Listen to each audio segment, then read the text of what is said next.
Hi lovers, I'm gonna do something that I would not usually do. I'm gonna go use the bike to go get some food in a place that I wouldn't usually go to at this time of day. Alright, I'm crossing Ballard Bridge, hella sketch to me. I'm using a lot of throttle because I'm just super sketchy.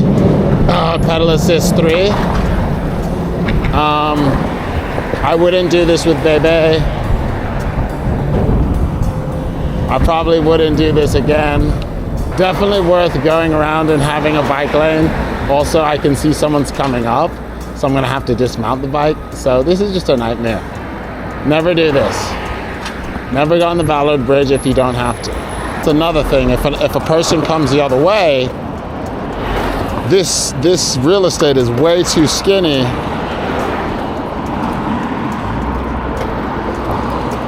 for the two of you to be chill on it.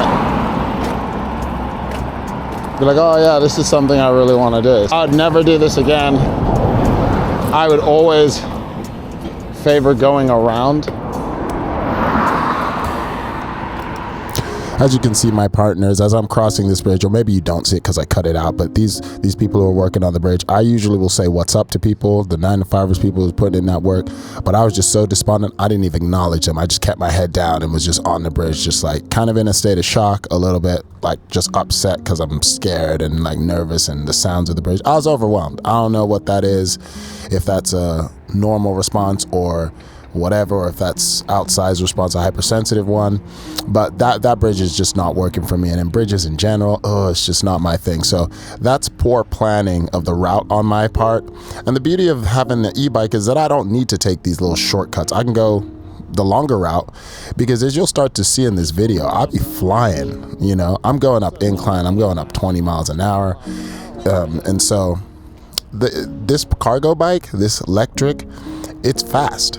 A few of the things I did, I watched one video on the settings, and then I got the settings to where it unlocks more speed. It turns it into a class 3 bike. So with the pedal assist, I can go like 28 miles an hour or something. So it just goes fast, and it's kind of surprising because it's a relatively big bike, you know, and like it's a heavy bike, but for it to just start motoring on you, once you get into traffic, it's really helpful.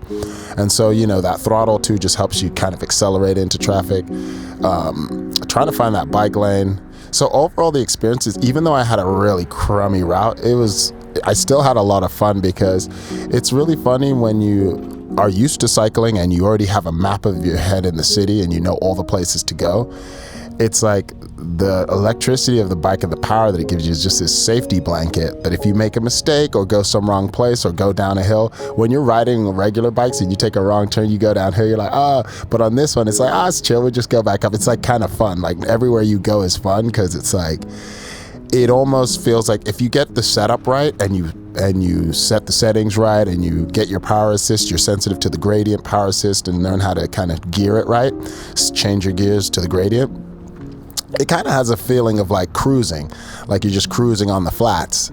Like when you just ride down like on Santa Monica, if you ever been to Southern California, or here on the Burke, when you're just riding on the flats, you can kind of give yourself that feeling where, okay, you see a hill coming, give it a little bit more power. I mean, pedal assist 5 is no joke on this thing. It goes fast. And so if you're trying to beat like that 25 mile an hour speed limit you see right there, you can keep up with that. And so I'm really I don't know what pedal assist I'm on right now, but I'm not trying to go crazy with it, just because, you know, I'm new to the bike. I'm trying to figure out how well it brakes too, like, but you can see now I'm going 27 legit. I'm pedaling and I'm going 27 down this street, 28, 29. It's downhill, granted, and there does come a point where, yeah, I'm starting to ghost pedal a little bit, but so I gear down sometimes so I can just get that, or try to gear up, but I'm at the top gear too, so I'm pretty much maxed out. I could go faster I feel like I'm ghost pedaling a lot of those, so it's hard to say, but you know, about 30 miles an hour on the flat, yeah, possibly. If you're going downhill, you can reach it, you know, a little bit higher. Overall, a lot of fun. No suspension, a little bit bumpy, not that bad. Seat post might help, but overall, fun experience.